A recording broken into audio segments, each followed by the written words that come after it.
renewable energy. Tidak hanya itu, kita juga boleh sangat terbuka seperti kata Kak Januar tadi, biar santai aja kita bisa konsultasi tentang kampus atau organisasi-organisasi yang Kak Januar tekuni.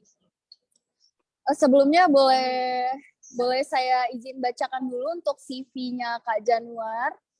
Kak Januar Widakdo, PhD, sekarang sedang di National Taiwan University of Science Technology, Taiwan. Untuk Advanced Membrane Materials Research Center, National Taiwan University of Science and Technology. Master degree beliau di Department of Physics, Universitas Gajah Mada, 2015-2017. Beliau juga menyelesaikan bachelor degree-nya di tahun 2015 untuk Department of Physics, Universitas Teknik Negeri Yogyakarta. Untuk spesialis beliau, seperti tema kita webinar malam hari ini, Membrane Advanced Technology, Gas Separation, Magnetic Nanoparticle, Nanotechnology, dan Renewable Energy.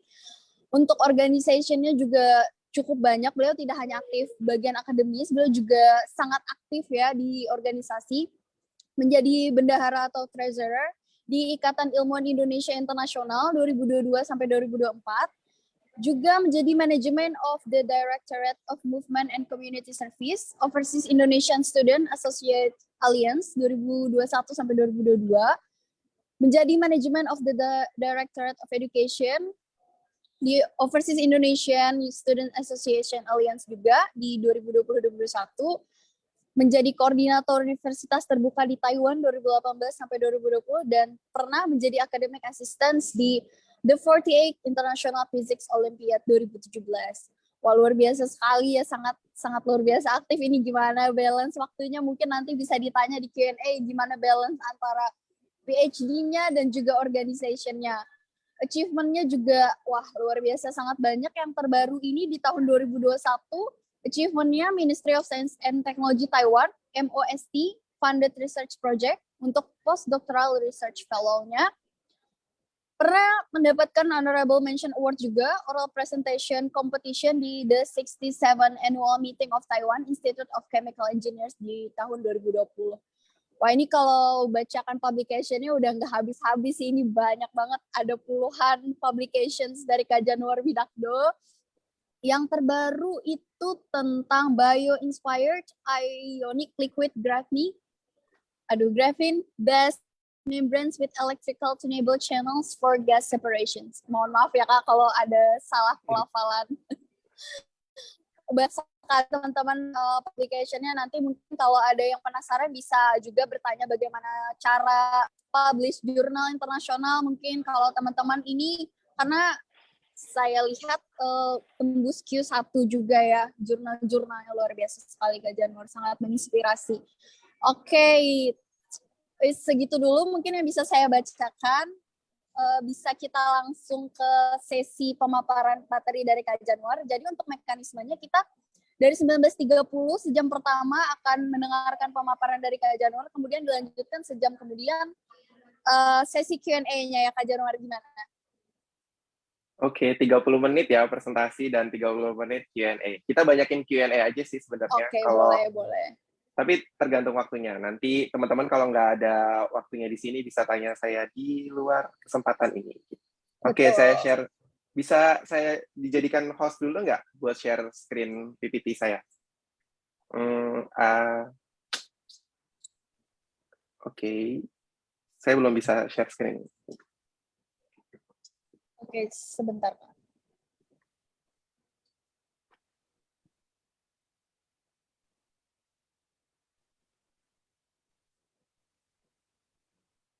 Dicoba lagi, Kak. Oke, sudah bisa sekarang. Oke, sudah terlihat.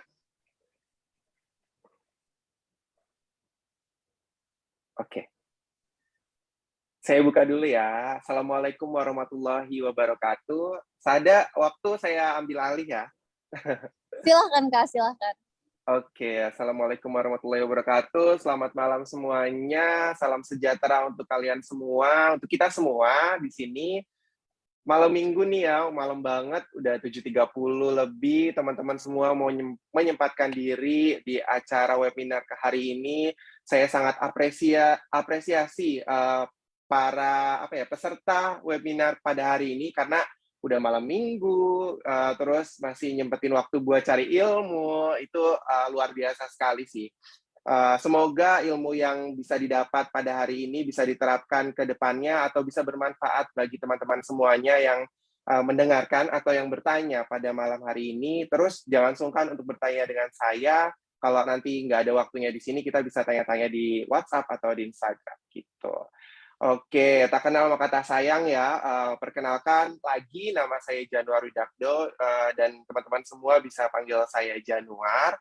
Kak Januar gitu. Kalau biasanya kalau profesional pada manggilnya Bapak, padahal saya juga belum bawa Bapak gitu, masih muda.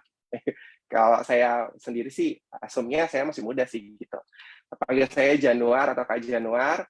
Nah, di sini karena malam ini kita bakal bahas tentang webinar teknologi material, dan saya pengen banget sharing tentang penelitian saya tentang membran teknologi, atau bisa disebut advance membran teknologi, atau nanti kalau teman-teman semua mau nanya tentang nanoteknologi dan lain-lain, nanopartikel dan lain-lain juga bisa, tapi fokus karena waktunya cuma 30 menit, saya mau ngomongin tentang membran teknologi karena saya lagi berkecimpung di penelitian ini. Oke, judulnya adalah Switching Gas Permeation Through Smart Membrane by External Stimuli. Jadi, karena review tadi sudah disebutkan sama Sada bahwa saya lulusan dari NTUST, dari UGM, dan dari UNY, Department of Physics ya, jadi jurusannya sebenarnya fisika, tapi S3-nya lebih cenderung ke teknik kimia gitu. Jadi penelitian saya lebih cenderung ke teknik kimia.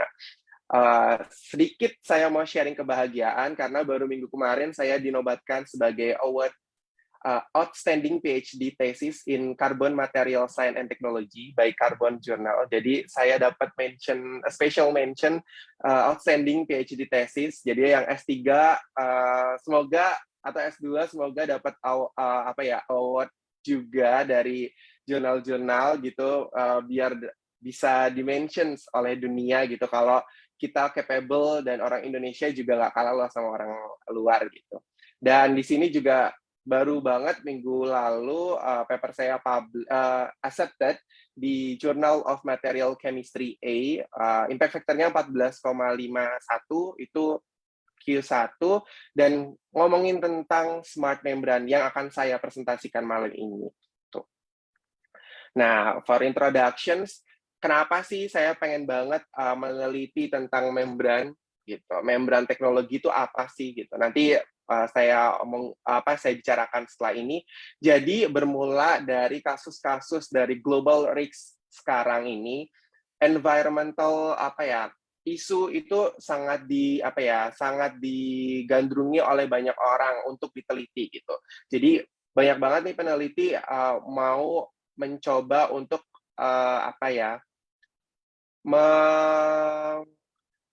mendapatkan solusi dari kasus-kasus dari environmental, kayak contohnya global warming issues atau polusi dan lain-lain gitu pokoknya. Nah, di sini industrial and technology versus environmental pollutions.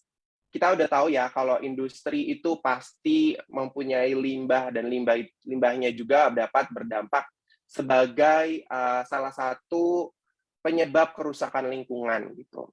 Nah, kalau di sini saya kan fokusnya terhadap gas gitu kan. Nah, limbah industri ini biasanya ngeluarin karbon dioksida, SO2, hidrogen, dan lain-lain gitu. Nah, di iklim sekarang ini kan banyak banget perubahannya gitu. Terutama di Jakarta atau di Indonesia ya. Sekarang kalau musim panas banget itu karena karbon dioksida atau karena efek rumah kaca dan lain-lain gitu. Nah, dari berangkat dari isu tersebut, saya terapin nih isu tersebut, dan saya cari solusinya bagaimana bisa ikut andil untuk mengurangi dampak lingkungan tersebut. Nah, Salah satunya adalah membran teknologi. Teknologinya nih banyak, kalau mau separaskan, karena saya tadi fokusnya ke gas dan mau mengurangi emisi gas, banyak banget metode yang dapat digunakan untuk mengurangi emisi dari gas tersebut. Salah satunya adalah membran teknologi, gitu, membran separations. Nah, karena kalau biasanya commercially, banyak banget peneliti hanya meneliti tentang komersial membran atau membran biasa yang bisa mengseparasi satu molekul. Saya nggak mau ada di situ doang gitu. Saya mau punya smart membran. Kenapa? Bentar. Next. Karena smart membran itu sendiri sifatnya seperti kulit gitu. Jadi kan kalau komersial membran biasanya teman-teman tahu membran itu kayak alat penyaring lah, penyaring molekul, di mana molekul yang pengen kita ambil itu bisa kita separasi dari membran tersebut.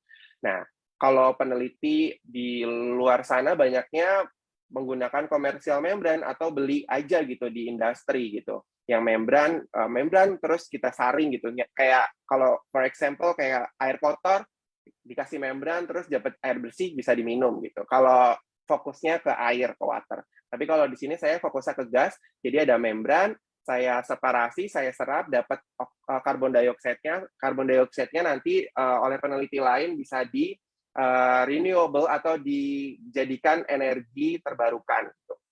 Nah, di sini karena saya pengennya dapat smart membran yang nggak biasa, gitu.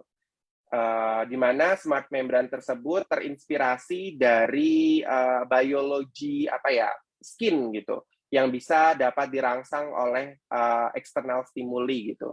Nah, di sini kalau dari gas separations biasanya external stimulinya berupa elektrik, photo, pressure, thermal, magnetic, and humidity. Jadi kalau teman-teman semua tahu tentang ini gitu. Nah, kalau teman-teman tadi Kak Sada bilang kayak mau publish di High Impact Factor Journal gitu. Teman-teman juga bisa nih kalau bikin kayak skematik kayak gini, terus di put di papernya biar menarik gitu. Ini biar bahas tentang paper ya, maksudnya. Nah, ini salah satu dari jurnal saya yang baru accepted. Saya buat kayak skematik kayak gini, terus nanti biar teman-teman semua atau pembaca bisa lebih familiar dan lebih bisa imagine bahwa oh ternyata penelitiannya seperti ini gitu. Nah, balik lagi ke penelitian saya berfokus terhadap electro-responsive membran. Jadi saya pakai external stimuli berupa electricity. Nah, karena di sini tentang webinar material yang saya gunakan adalah PVDF dan grafin gitu. Nah, di sini ada electric, magnetic, photo, thermal, pressure, and humidity. Masih jarang peneliti meneliti tentang ini, dan buat anak teknik kimia, fisika atau kimia biasanya juga masih masih bingung gitu tentang penelitian ini. Tapi kalau teliti lagi, penelitian ini sangat simple dan juga dapat dilakukan di Indonesia gitu. Biasanya kan kalau penelitian itu, aduh equipment-nya susah nih, bahannya susah. Kalau ini lebih simple dan bisa dilakukan gitu di negara kita. Nah, saya fokusnya ke PVDF ini ya. Ini oke, saya pengen punya smart switchable electric response and high selectivity. Ntar saya bahas di next-nya. Nah, material yang saya gunakan karena teman-teman semua siapa tahu yang anak kimia atau anak fisika atau bahkan jurusan lain kayak elektro atau mechanical bisa terinspirasi dari penelitian saya dan material yang saya gunakan. Saya gunakan PVDF. Jadi PVDF itu bahannya itu bisa didapat di mana aja, bisa beli di mana aja. PVDF itu punya banyak sifat gitu.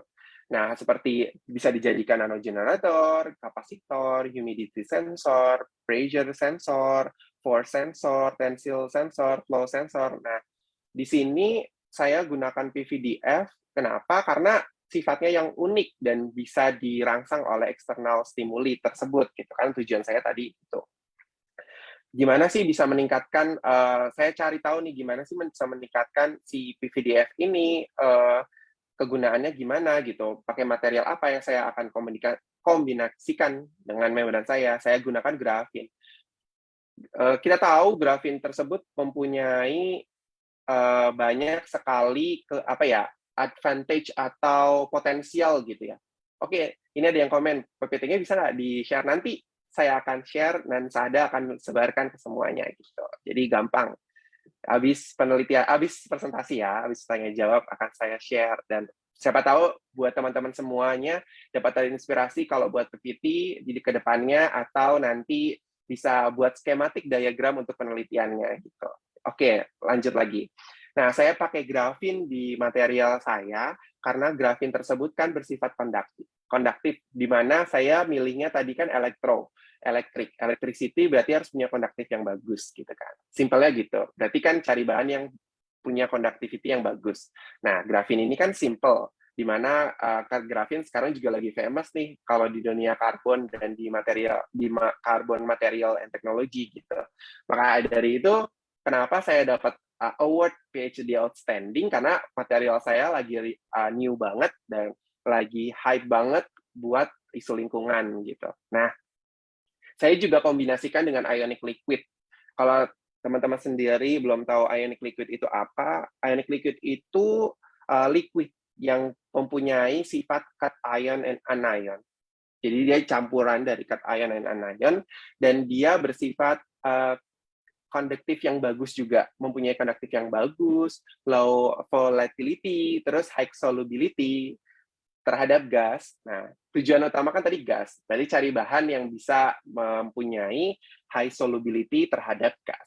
Nah, berarti ionic liquid saya pakai juga nih di material saya untuk bahan membran yang smart tadi. Next, publikasi waktu terakhir saya PhD ini publish di Advanced Materials Today.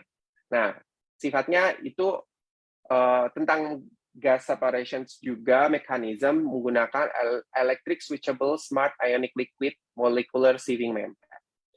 Next aja. Nah, proses eksperimentalnya ini saya kalau presentasi satu-satu nanti saya kayak presentasi tesis lagi, jadi kayak sidang gitu kan. Enggak ya, saya mau cuman kayak short explanation, tapi kalau ada yang mau ditanyakan atau penasaran, teman-teman bisa nanya gitu nanti. Nah, saya tuh campur semua bahannya intinya kayak gitu, terus saya casting kalau terhadap membran, saya casting dan terus saya drying karena habis di casting pastikan basah gitu kan, intinya pakai bahasa simpelnya, terus saya dry, saya saya keringkan. Nah, terus membrannya saya dapat nih, ternyata gampang banget kan. Setelah saya casting, saya dapat membrannya bisa langsung saya ukur di gas separation technology gitu. Equipment maksudnya, gas separation equipment. Nah, biasanya banyak banget yang tanya, Januar bisa nggak sih pakai GC gas krematografi buat mengukur si gasnya tersebut lewat atau enggak? Sebenarnya bisa-bisa aja. Tapi kan biasanya yang GC tersebut atau instrumen yang biasanya dipakai untuk gas tersebut itu nggak bisa diotak-atik untuk kita gunakan atau kita berikan electrical stimuli. Nah, mau nggak mau saya buat dan set up sendiri alat gas separation-nya. Ini saya set up, selangnya juga saya beli di Jogja, saya bawa ke Taiwan kayak gitu. Terus saya beli power supply untuk electricity. Dulu stressful ya waktu awal PhD karena cari idenya itu bingung dan akhirnya saya rakit aja alatnya sendiri gitu. Walaupun simple, tapi ternyata bisa menghasilkan banyak gitu di sini. Nah, di sini nih membrannya di dalam sini, di dalam ini. Terus saya kasih gas karena kan gasnya saya masukkan gitu ya. Terus nanti membran tersebut karena smart, dia cuma bisa selektif terhadap si karbon dioksida-nya. Nitrogen oksigennya nggak bisa. Gitu. Tapi kalau ada yang nanya gini, gimana Kak kalau yang mau saya ambil hidrogen gitu? Bisa aja gitu. Nanti cari material yang emang punya pore size-nya itu switch sama dengan si hidrogen tersebut gitu, yang bisa match sama hidrogen tersebut. Nah, kalau pengen nitrogen aja nih yang saya ambil gitu, itu boleh juga. Nanti cari material yang memang satu bahan sama si nitrogen tersebut gitu.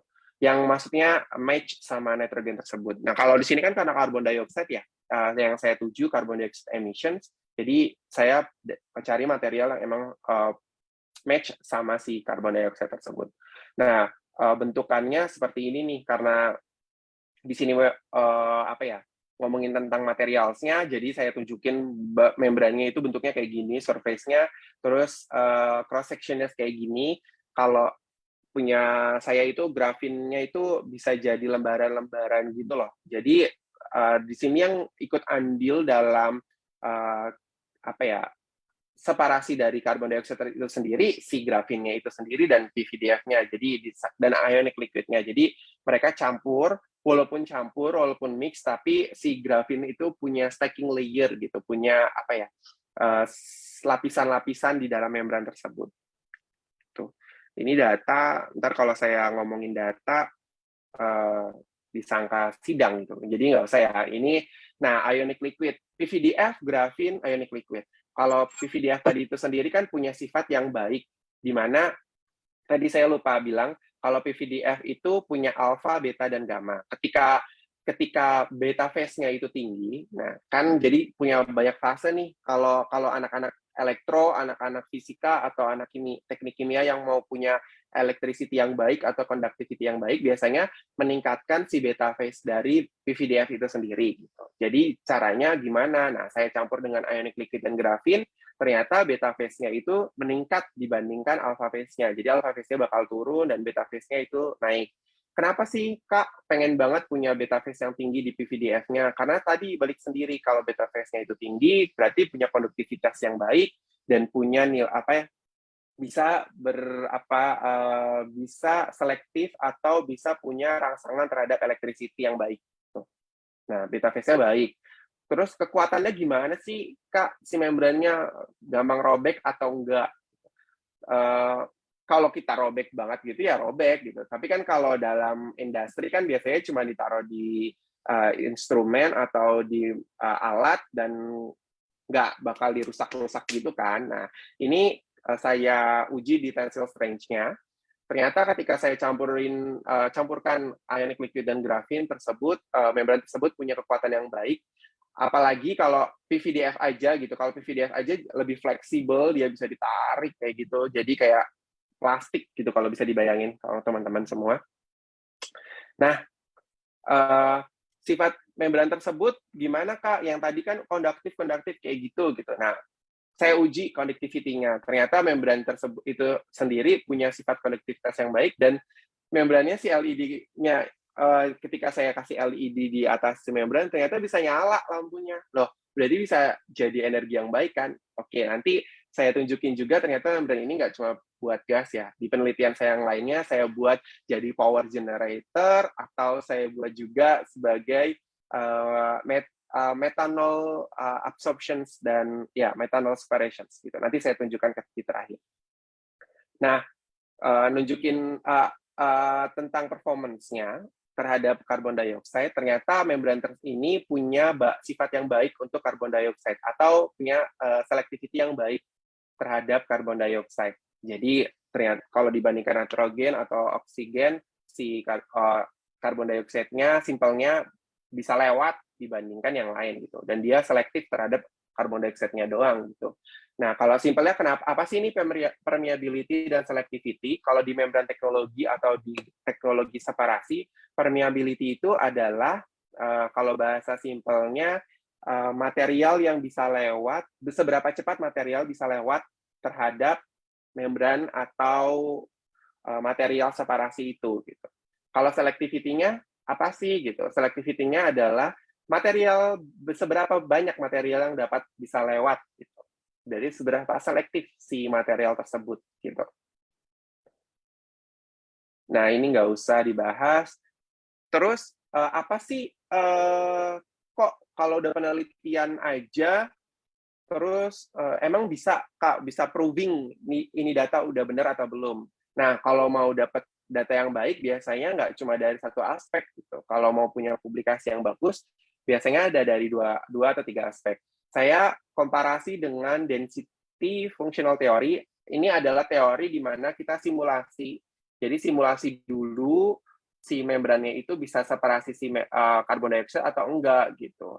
Jadi kita hitung nih energi density-nya, ternyata si membran tersebut emang bagus buat si karbon dioksida gitu. Ternyata emang proving dari eksperimen ternyata si simulasinya juga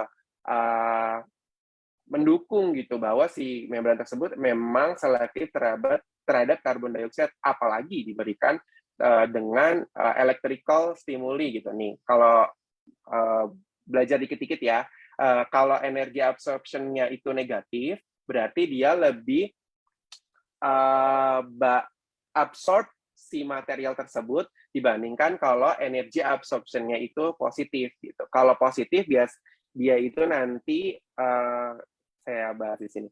Dia itu repulsion gitu kalau si positif. Kalau nanti teman-teman pengen punya perhitungan tentang energi absorption, kalau si energi absorption yang dihitung itu nilainya positif, berarti dia mantul gitu. Dia nolak si material tersebut. Kalau energi absorption-nya itu negatif, berarti dia narik atau keserap oleh material tersebut gitu. Nah, di gas separation mechanism yang saya punya ini, ternyata teknologi atau analisanya adalah lebih cenderung ke solution diffusion model gitu. Jadi gas tersebut masuk ke membran, terus di dalam tersebut ada reaksi atau dia bereaksi dengan material tersebut, atau si pore size-nya itu emang match dengan si gasnya, baru gas yang pengen kita punya atau material yang kita lewatin dia bakal lewat gitu.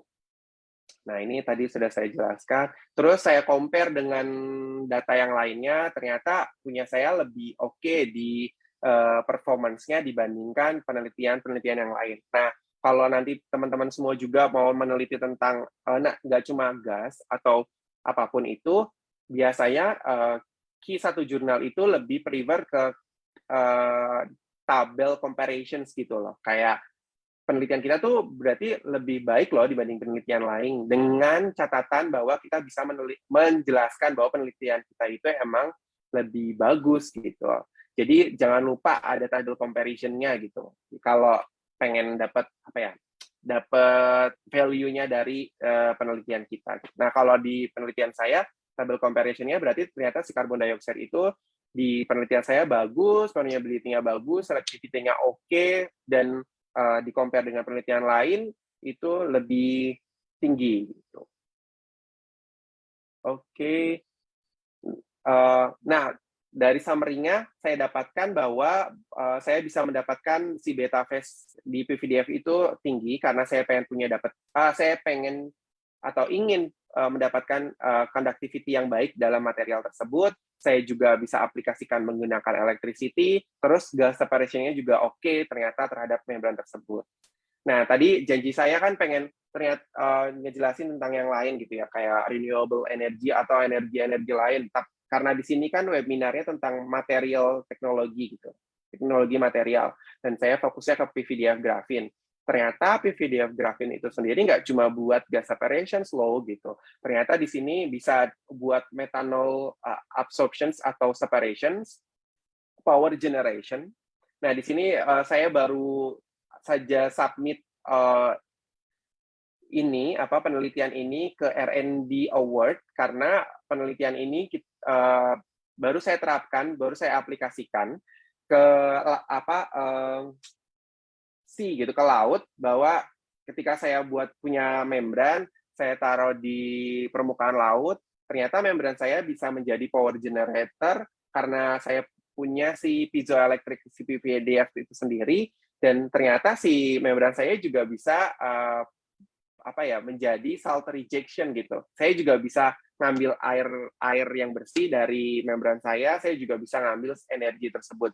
Jadi double functional membran gitu, double functional material. Nggak cuma dapat si energi, tapi juga saya dapat air yang bisa saya minum gitu. Kalau dari penelitian ini baru saya submit ke R&D Award, yang sini udah publish di tahun 2021. Nah, PVDF itu sendiri juga unik nih. Saya dapat dari paper lain nih, nanostructure mau ngejelasin aja bahwa si PVDF ini juga punya electricity yang baik atau piezoelectricity yang baik. Dimana kalau teman-teman semua pengen, biasanya kan mau kalau di sekarang nih banyak banget yang pengen punya renewable energy atau bisa saving energi dengan baik. Nah, si PVDF ini kalau teman-teman semua bisa buatnya, terus teman-teman casting di sepatu atau di material yang lainnya kayak baju dan lain-lain, itu nanti kalau teman-teman sambungin ke kabel dan juga langsung disambungin ke baterai gitu bisa saving energi gitu. Ternyata si PVDF ini juga bisa menghasilkan electricity yang baik gitu. Kalau sudah punya beta phase yang tinggi gitu. Thank you for attention gitu. Terus teman-teman semua kalau ada yang mau nanyain tentang penelitian atau tentang kuliah atau organisasi, boleh ditanyakan ke saya. Terima kasih. Oh ya, ini tim saya di sini. Jadi kalau teman-teman semua kuliah di luar negeri, teman-teman bakal punya environmental baru, punya teman-teman baru, teman-teman juga bisa punya ilmu baru, sharing sama teman-teman yang lain, gitu. Jadi semoga dari penelitian saya, semoga dari cerita saya bisa menginspirasi teman-teman semuanya, bisa buat teman-teman semua semangat yang lagi mau cari scholarship, yang pengen lagi juga baru mulai study gitu, atau yang sudah selesai study juga mungkin bisa kolaborasi kayak gitu. Oke, terima kasih waktu dan tempat saya kembalikan ke saya. Oke, terima kasih luar, tentu sangat menginspirasi. Saya dengerinnya aja dari tadi, wah luar biasa. Dan karena ini ilmu baru juga bagi saya, jadi menurut saya sudah super komprehensif. Terus juga suka juga sama grafik-grafik diagram yang skematik desainnya juga saya suka banget kalau saya pribadi ya. Mungkin kalau teman-teman bisa raise hand kalau mau bertanya langsung atau bisa tinggalkan di kolom chat bisa. Boleh, silakan teman-teman.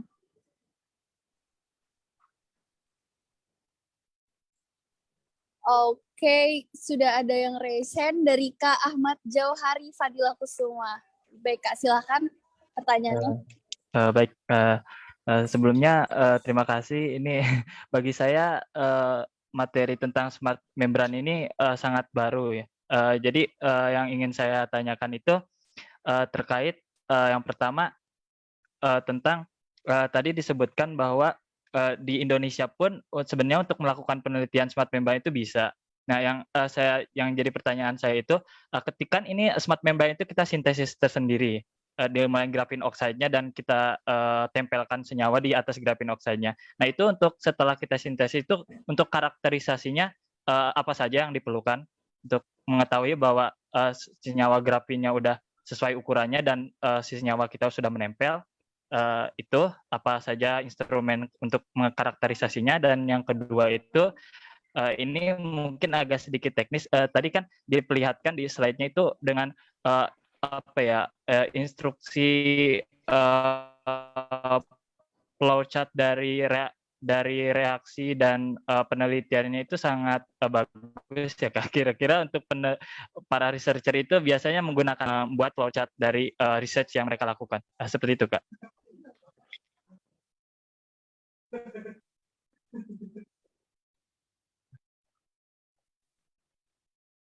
Oke, langsung saya jawab.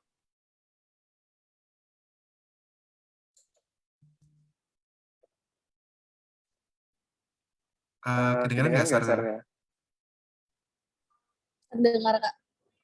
Oke, langsung saya jawab aja ya. Ini noise. Oke, pertama terima kasih pertanyaannya Ahmad Jauhari. Pertama ya, pertanyaan karakterisasinya kayak gimana sih kalau dilakukan di Indonesia gitu. Jadi kalau alpha phase, beta phase yang di material itu saya karakterisasi bukan XRD. XRD ada lah di mana-mana kan di Indonesia gitu kan. XRD nanti kita bisa lihat peak-nya.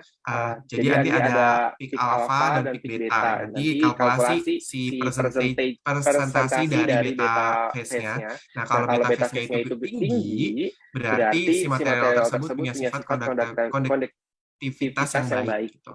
Jadi kalau nanti, karena kan saya nggak punya waktu banyak untuk ngomongin one by one data gitu kan, biar simpelnya tadi saya langsung ngomongin aja resultnya gitu. Nah kalau jauh hari pengen tahu datanya kayak gimana aja, bisa langsung menuju ke paper saya, dan di situ nanti ada peak XRD, ada peaknya, peak beta yang mana, peak alpha yang mana, nanti si alpha dan betanya itu bisa dilihat. Nah, terus kalau mau lihat bondingnya bisa menggunakan FTIR atau XPS gitu. Itu juga ada kan di Indonesia gitu, kalau karakteristiknya. Terus kalau mau lihat morfologinya membrannya bisa lihat pakai SEM gitu. Nggak usah TEM. Kalau TEM biasanya mahal banget dan susah gitu kan. Kalau pakai SEM lebih murah dan juga bisa lebih simpel gitu. Jadi di Indonesia juga ada.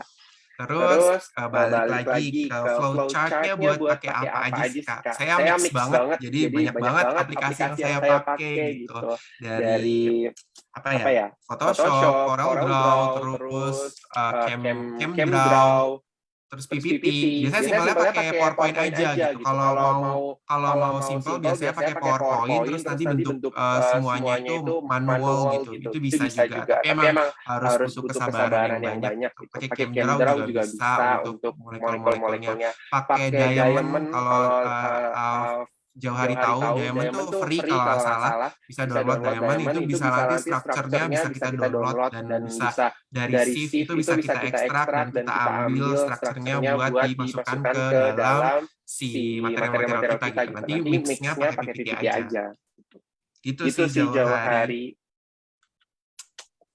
Ya, terima kasih Mas, sangat membantu. Oke, terima kasih Kak Johari, terima kasih jawabannya Kak Januar. Jadi saintis itu nggak hanya harus pintar di lab, pintar ngeriset ya, juga bisa desain juga ternyata, multi talent sekali, luar biasa. Oke, nggak heran sih saya Kak Januar dapat oral presentation competition tadi award-nya. Kemudian ada pertanyaan dari kolom chat Kak Januar, dari Kak Sony Maurid. Tadi sempat disinggung kalau si membrannya bisa untuk separasi metanol. Apakah hal ini bisa diaplikasikan untuk pemurnian bioetanol untuk mendapatkan rendemen yang tinggi? Kemudian pertanyaan kedua, bisa minta tolong dijelaskan, kurang paham untuk beta phase dari membran tersebut yang kemudian bisa selektif luar biasa ke karbon dioksida. Begitu. Pertanyaannya bisa dijawab langsung Kak Januar. Oke, terima kasih atas pertanyaannya Sony Maurid. Pertanyaan pertama, bisa nggak sih buat bioetanol membrannya? Oke, sorry. Bisa banget. Jadi penelitian saya yang baru kemarin 3 bulan yang lalu, saya separasi bioetanol menggunakan graphene oxide, bukan grafin ya. Jadi kalau di sini kenapa saya pakai grafin? Karena saya pengen punya konduktivitas yang baik. Tapi kalau buat ke water gitu, ke water dan nggak mau pakai electricity buat external stimulinya, bisa pakai graphene oxide gitu. Jadi kalau buat biasanya buat pervaporation namanya itu bioetanol atau metanol atau etanol yang mau diseparasi itu namanya pervaporation. Kalau buat pervaporation biasanya pakai graphene oxide gitu. Jadi bisa banget. Terus next-nya Mas tolong jelaskan, kurang paham untuk beta phase. Oke. Jadi di PVDF itu sendiri, kenapa dari tadi saya mention beta phase, alpha phase gitu. Jika PVDF mempunyai beta phase yang tinggi, berarti PVDF itu sendiri mempunyai sifat electricity yang baik. tujuan utama saya punya membran yang smart atau punya selektivitas yang baik terhadap karbon dioksida, tapi juga dikasih electrical stimuli gitu. Kenapa dari tadi pengen banget punya beta phase yang tinggi? Karena tujuan dari beta phase yang tinggi berarti saya punya si konduktif PVDF membran gitu. Jadi gini intinya, kalau PVDF-nya itu punya beta phase yang banyak gitu. Si PVDF itu berarti punya sifat konduktif yang baik gitu. Dimana nanti kalau saya kasih electricity dari luar, berarti si membran tersebut bisa respon terhadap electricity-nya. Nah, terhadap karbon dioksida kenapa bisa luar biasa? Karena ketika kita memberikan electricity terhadap si PVDF grafin dan air liquid membran tersebut, si beta phase-nya itu swelling gitu. Ternyata si di dalam si ini kan membran ya, membran. Nah, si PVDF-nya itu swelling dan si karbon dioksida di dalam itu punya polarisasi gitu. Nah, ketika karena kan karbon dioksida itu punya dua chain ya, oksigen. Nah, ketika dikasih electricity, si beta phase-nya itu punya sifat konduktivitas yang baik. Nah, si PVDF-nya, beta phase-nya itu bikin si karbon dioksida itu polarisasi dan bisa lewat langsung nembus ke bawah atau ke dalam membran tersebut gitu. Nah, gitu. Jadi maka dari itu si karbon dioksida itu tinggi, si PVDF-nya harus punya beta phase yang tinggi gitu. Berbelit-belit ya, tapi semoga dimengerti atau baca paper saya. Oke, terima kasih. Sebelumnya mohon maaf Kak Janur, mungkin Kak Janur loginnya 2 device ya? Iya. Soalnya mungkin bisa, ini suaranya agak double. Mungkin bisa mute salah satunya. Oke, sudah. Terima kasih Kak Januar. Ada pertanyaan lagi selanjutnya dari Kak Nina. Boleh Kak Nina mau unmute langsung ingin bertanya? Oh, control size casting apakah perlu? Wah, oke Nina, terima kasih pertanyaannya. Itu banget sangat perlu gitu. Jadi gini, intinya kalau dari membran itu kita harus tahu thickness-nya berapa. Semakin tebal biasanya si membrannya itu semakin susah si permeation-nya atau permeability-nya semakin rendah gitu kan. Jadi kalau nanti thickness-nya rendah, riskannya adalah membrannya itu nggak bisa jadi penyaring yang baik gitu. Tapi kalau thickness-nya tinggi, biasanya si membran itu bisa jadi penyaring tapi kesaring semua gitu. Nggak bisa semuanya nggak bisa lewat gitu. Jadi size castingnya juga perlu diuji gitu. Nah, kenapa saya pakai 0,1 mm di casting knife-nya gitu. Jadi nanti kalau Nina pengen tahu seberapa tebal atau seberapa size yang harus dibutuhkan, biasanya nanti ada pengujian tentang size thickness terhadap membran dan seberapa selektif membran tersebut gitu. Itu perlu banget dikonsiderasi thickness-nya karena nanti berpengaruh terhadap permeability dan selectivity-nya. Gitu, Nina. Gitu. Dan tiap casting knife juga punya thickness-nya gitu. Oke.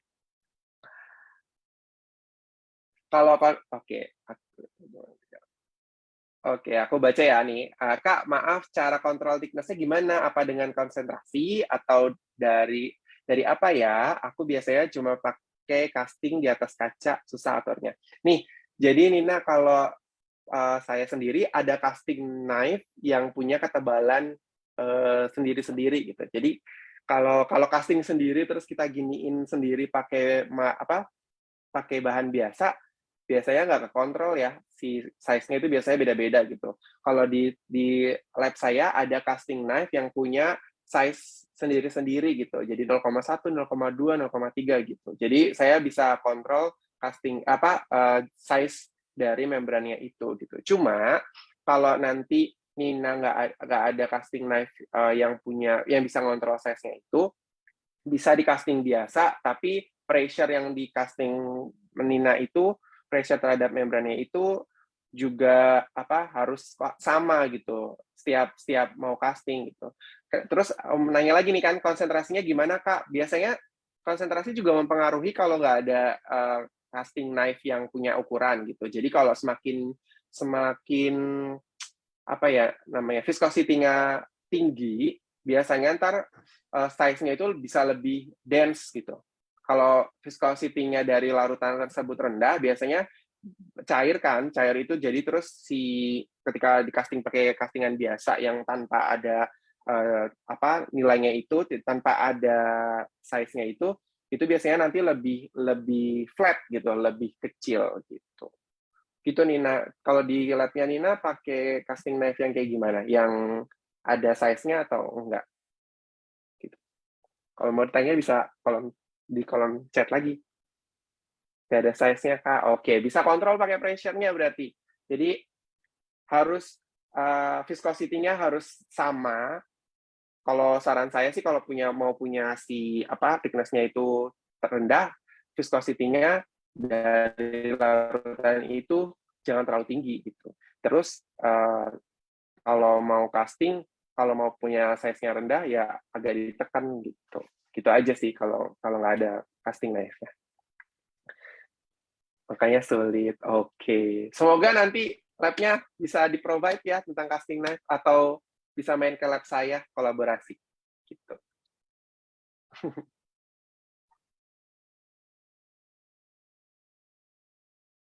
Oke, Sada kembali. Oke, terima kasih ya Nina. Oke, kemudian pertanyaan dari Muhammad Rizky Rahmanto. Izin bertanya, minta dijelaskan kembali bagaimana memilih bahan buat separasi senyawa selain CO2 lain. Terima kasih. Oke, terima kasih pertanyaannya. Boleh Kak Januar? Oke, gimana sih cari bahannya gitu? Gimana ya? Caranya kalau saya nyebutin bahan satu-satu juga saya nggak terlalu hafal. Jadi saran saya, biasanya nih peneliti kita cross-check dulu. Kita cross-check dulu ke publikasi yang sudah ada gitu. Jadi nih kita harus konsiderasi dulu material apa yang mau kita separasi. Kalau hidrogen, nitrogen, atau yang lain, itu kita harus fokus dulu nih material yang mau diseparasi. Baru found di Google Scholar biasanya ini material apa yang biasa digunakan gitu. Kalau saya dulu kayak gitu, karena saya nggak terlalu banyak hafal material-material apa untuk gas apa gitu. Jadi kalau saya untuk carbon dioxide, biasanya pakai metal organic framework, atau bisa pakai graphene oxide, atau bisa pakai ionic liquid gitu, membran itu bisa kalau carbon dioxide. Tapi kalau materi yang lainnya biasanya cari aja review paper yang menyatakan bahwa material ini match dengan si gas ini gitu. Review saya ada tapi nggak terlalu spesifik karena terlalu ke carbon dioxide sih. Gitu. Jadi saya nggak terlalu hafal tentang materialnya. Terus ada pertanyaan berikutnya? Saran saya berarti baca paper aja.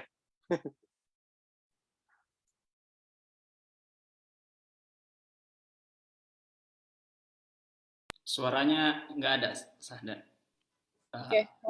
Oke, mohon maaf.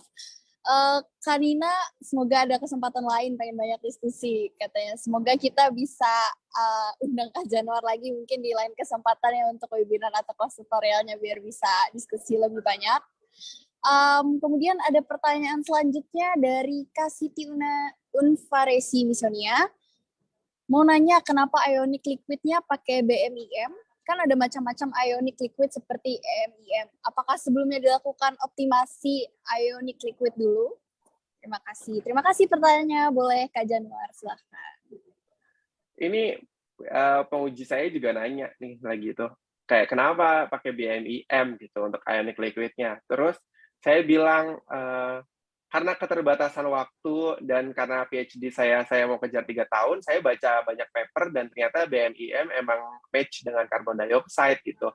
Kenapa? Karena di mana gini, ionic liquid memang pasti punya kemampuan sebagai fasilitator terhadap carbon dioxide separation. Gitu. banyak nih ionic liquid yang kayak gitu.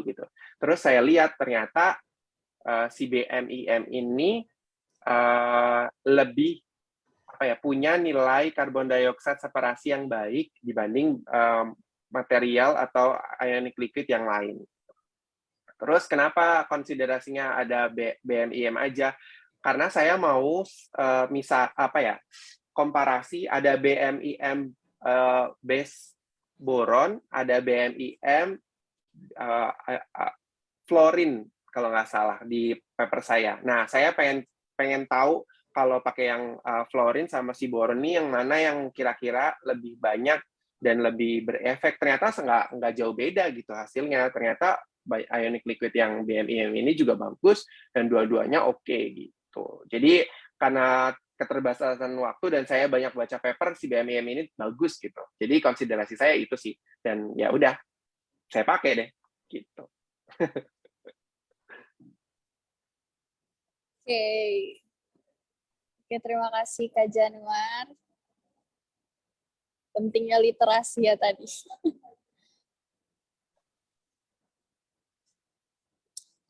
Apakah ada pertanyaan lagi dari peserta lainnya? Boleh kamu mau langsung diskusi juga open mic, open cam, biar lebih interaktif. Langsung. Silahkan. Masih ada waktu. Ya, mumpung saya di sini, nanti bisa nanya-nanya tentang yang lain, nggak cuma si grafin dan material-material lainnya. Saya chill banget orangnya, bisa ngomongin tentang yang lain juga. Bisa organisasi, mau karir, atau apapun, terserah. Tapi saya nggak bisa ngeramal. Jadi terserah teman-teman semuanya, mumpung malam minggu. Ada 8 menit lagi. Semoga semua yang melakukan penelitian dan semoga semua yang sedang tugas akhir dilancarkan ya. Amin. Yang mau cari sekolah semoga segera dapat sekolah. Jangan sungkan-sungkan untuk bertanya. Nih, oke. Saya bacain ya, Nina. Kak, tadi ada magnetik Fe3O4 ya, material yang bisa di-combine atau gimana tuh? Maaf nanya lagi. Oke, jadi saya baru banget nih review paper. Jadi saya baru banget publish review paper tentang switchable gas separation membrane dengan beda-beda eksternal stimuli. Salah satunya magnetik atau ya magnetik. Terus ditanya nih magnetik Fe3O4 itu gimana Kak? Nah, Nina, karena pas saya review ternyata belum ada peneliti yang menggunakan Fe3O4 untuk karbon dioxide, apalagi untuk smart membrane.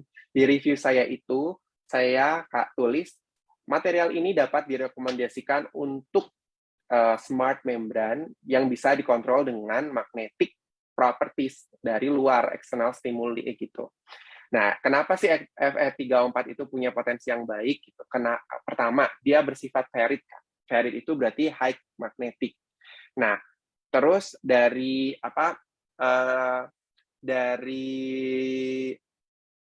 sifat magnetiknya itu sendiri, kalau nggak salah, kalau ferrit itu berarti punya sifat magnetik yang baik. Nah, di dalam situ kan berarti ferrit ada ferromagnetik dan lain-lain gitu kan. Kalau nggak salah, saya baca lagi itu susah ngomongnya ya. Kalau nanti kita kontrol si magnetik nih dalam membran itu, ketika kita kontrol dengan medan magnet luar, nanti si magnetnya itu bisa rotasi gitu dari flip dari ceritanya horizontal ke vertikal gitu. Jadi si gas itu nanti ketika di horizontal, si gas itu nggak bisa lewat. Ketika di vertikal, nanti gas itu malah bisa lewat kayak gitu. Nah, itu si ferrit ini, si Fe3O4 ini bisa jadi potensi di-mix dengan berbagai material yang digunakan untuk smart membrane gitu. Jadi nanti kalau ditanya di-combine-nya kayak gimana tuh gitu. Ya di-mix aja gitu. Kalau di penelitian saya kan pakai PVDF, grafin. Nah, mungkin in the future kayak kalau Nina mau nyoba PVDF, ferrit juga bisa gitu. Jadi di-mix biasa, di mix terus di casting kita coba gitu si ferritnya ini berfungsi atau enggak untuk separasi. Gitu. Betul, bikin filler karena Fairy itu sendiri kan nanopartikel. Nah, grafin itu juga kayak nanopartikel kan. Gitu. Jadi material pendukung aja gitu. Nanti material base-nya itu bisa jadi kayak PDA atau maksudnya PVDF, terus membran-membran yang common lainnya gitu. Terus di-mix aja sama si nanopartikel itu sendiri gitu. Oke, next question.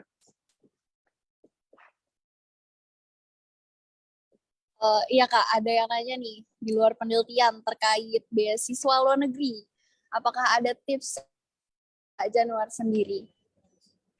Kalau tips saya adalah pertama, kalian harus punya tujuan dulu ini.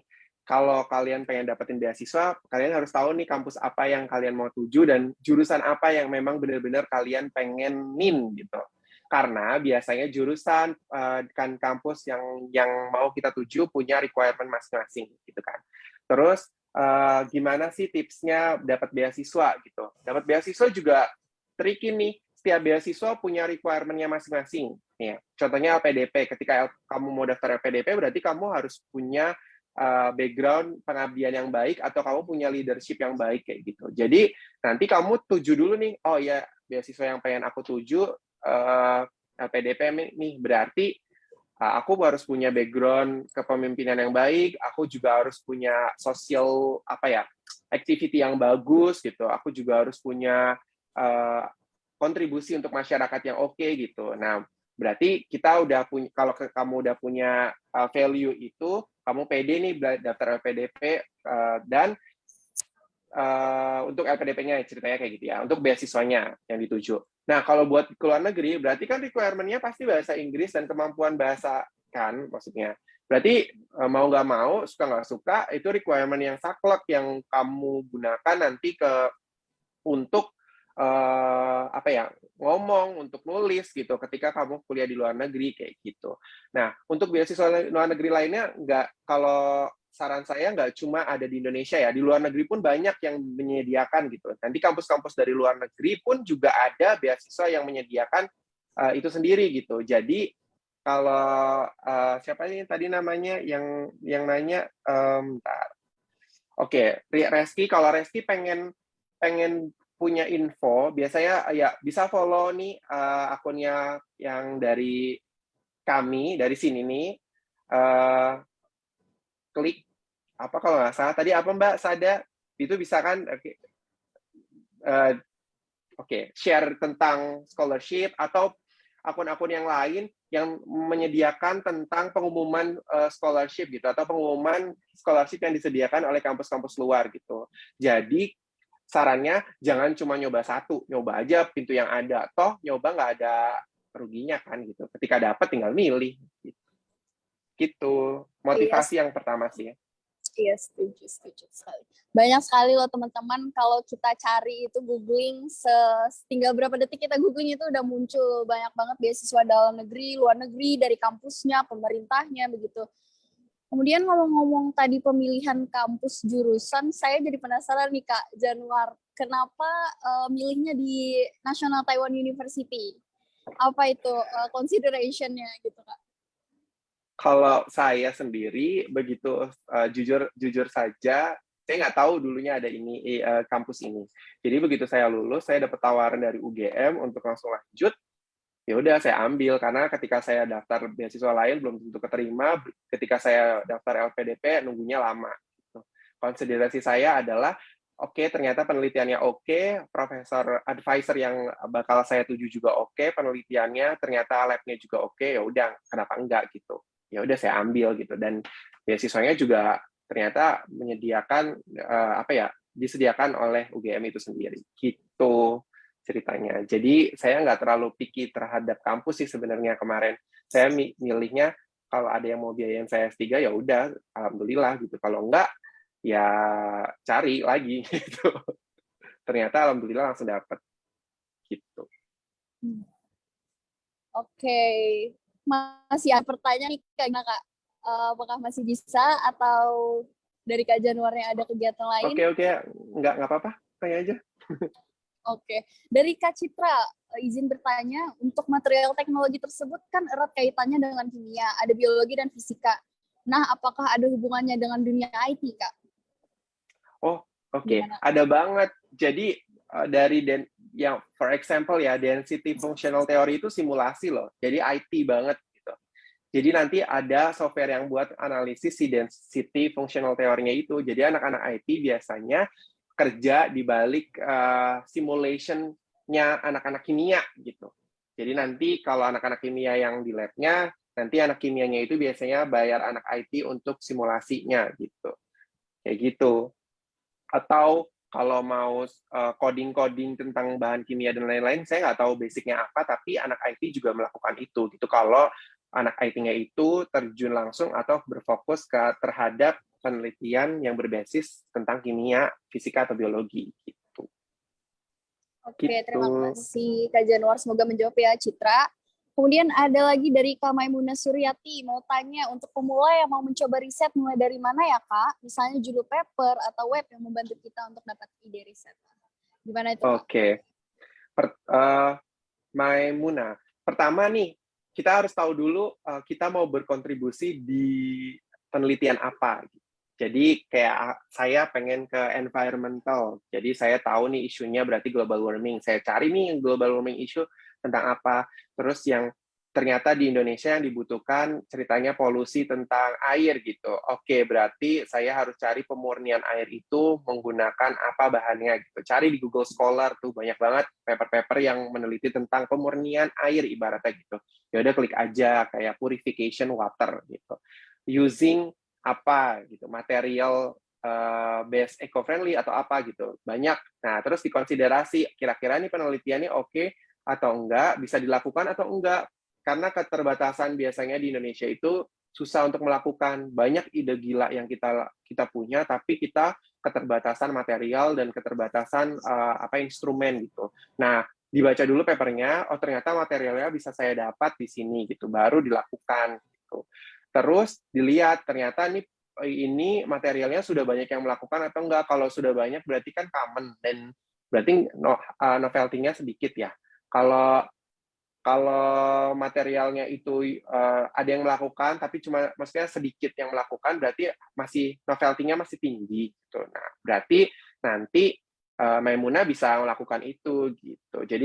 Jadi idenya dari mana? Ya itu tadi saya ada bilang literasi yang baik, kita harus banyak baca paper, topik yang kita interest, karena kalau nggak interest nanti nggak suka buat ngelakuin penelitiannya gitu. Gitu sih. Oke, terima kasih banyak Kak Januar, luar biasa. Apakah ada lagi dari teman-teman yang mau ditanyakan? Oh ini Kak, skripsi dan disertasinya tentang apa dari Kak Nurul Khairi? Oke. Sampai ke skripsi disertasi ya. Jadi skripsi saya itu tentang silver nanoparticle untuk akumulator basah. Anak fisika banget ya. Jadi jauh banget sebenarnya sih. Jadi saya mix si silver nanoparticle ke aki motor. Kalau teman-teman tahu aki kendaraan itu, saya campurin di situ, terus saya hitung performance-nya, si voltage yang dihasilkan ternyata naik atau turun kayak gitu. Dulu skripsi base-nya kayak gitu. Saya juga lupa-lupa ingat, ini lagi recall juga nih sekarang. Nah, terus kalau master, saya tentang karakterisasi nanopartikel magnetik zinc nickel ferrit menggunakan, saya lupa. Pokoknya si karakterisasi zinc nickel. Jadi sebatas karakterisasi nanopartikel magnetik yang dienkapsulasi menggunakan polyethylene glycol dan silika gitu. Jadi tujuannya adalah untuk drug delivery. Cuman karena keterbatasan waktu, karena disertasi master juga cuma 2 tahun, itu saya sebatas karakterisasi magnetisasinya, tapi belum ke sampai drug delivery-nya gitu. Terus S3 saya ke membran teknologi, loncat, kayak kutu loncat ya jadinya. Saya loncat ke membran teknologi, ternyata lebih match sama saya gitu. Ternyata, teknologinya lebih advance loh gitu dibandingkan yang ada kemarin pas master dan skripsi itu gitu. Jadi jangan takut untuk mencoba hal baru.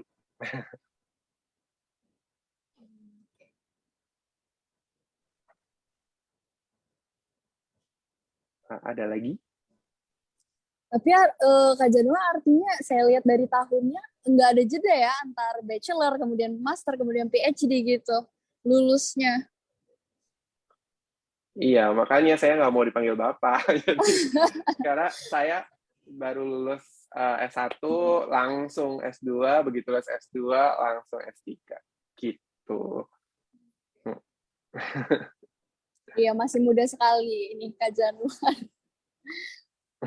Oke, gimana teman-teman? Apakah masih ada yang penasaran?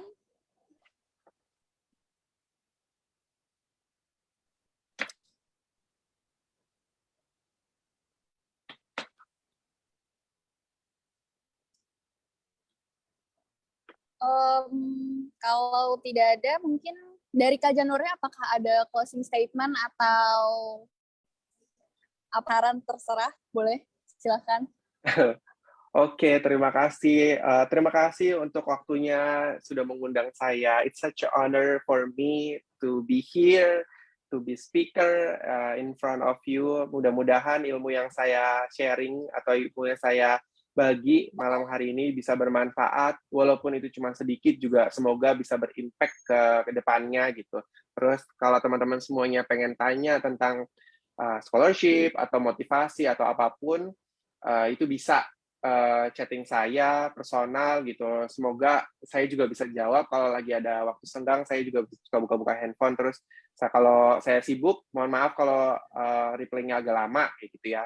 Semoga teman-teman semuanya juga bisa mengikuti jejak saya bahkan lebih gitu.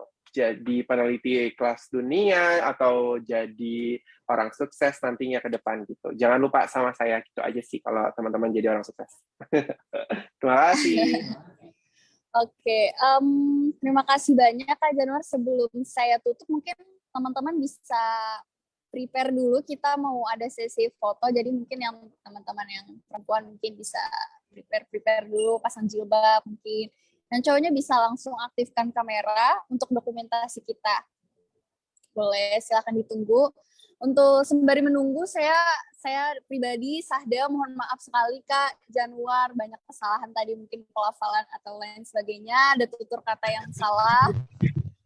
Minta maaf juga kepada peserta lain untuk kesalahan saya, dan terima kasih banyak Kak Januar telah menyempatkan waktunya yang super sibuk untuk bisa berbagi kepada kita, sharing-sharing tadi, penelitiannya apa, kemudian tips triknya sampai ke bisa di luar negeri itu bagaimana, sampai ke hal-hal teknisnya, sangat bermanfaat pastinya. Semoga kita semua bisa mengikuti jejak kesuksesannya Kak Januar.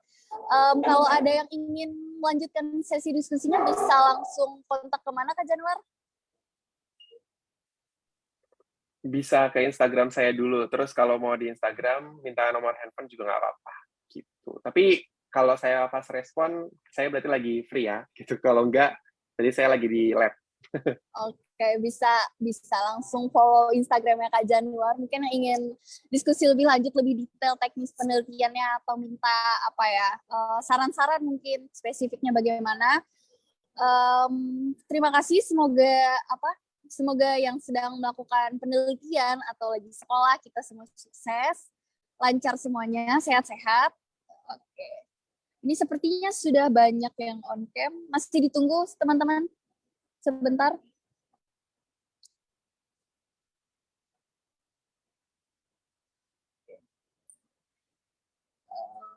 Kita tunggu 1 menit lagi, 20.40.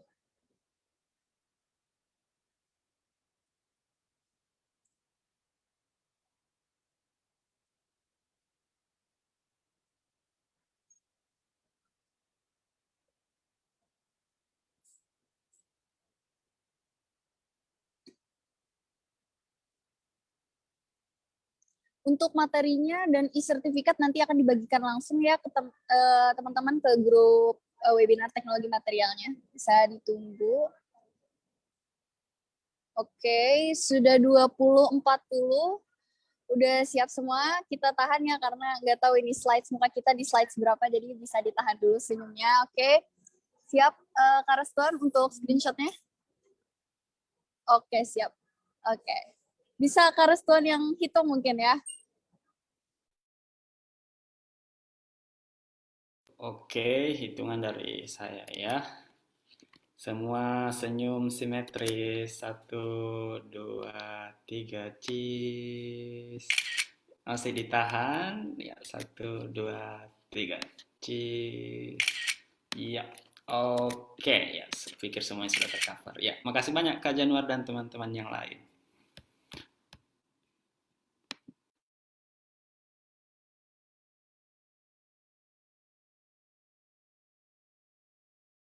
Oke, terima kasih banyak Kak Januar sekali lagi. Terima kasih banyak juga kepada seluruh peserta yang udah berpartisipasi malam minggunya. Kita produktif malam ini, alhamdulillah. Semoga kita bisa bertemu lagi di lain kesempatan untuk webinar-webinar dari Klik Peneliti berikutnya. Bisa follow, pantengin terus untuk webinar-webinar yang akan diadakan selanjutnya, teman-teman. Terima kasih banyak, Kak Januar. Terima kasih.